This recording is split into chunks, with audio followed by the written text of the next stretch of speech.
का नाही अजून? आणि ती काल मागणी केलेली आहे.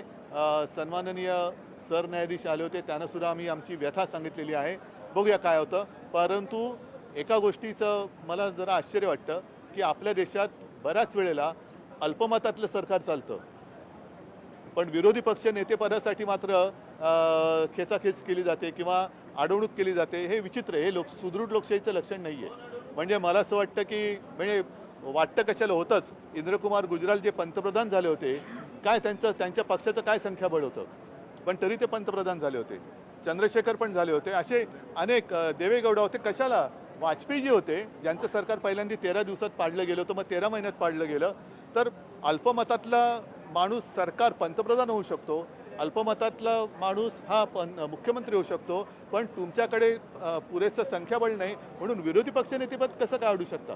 विरोधी पक्षनेता हा सुदृढ लोकशाहीमधला एक अत्यावश्यक घटक आहे.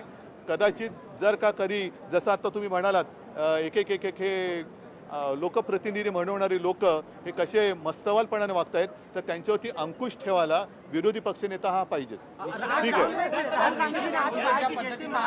ठीक आहे. सगळ्यांना धन्यवाद. जय हिंद, जय महाराष्ट्र.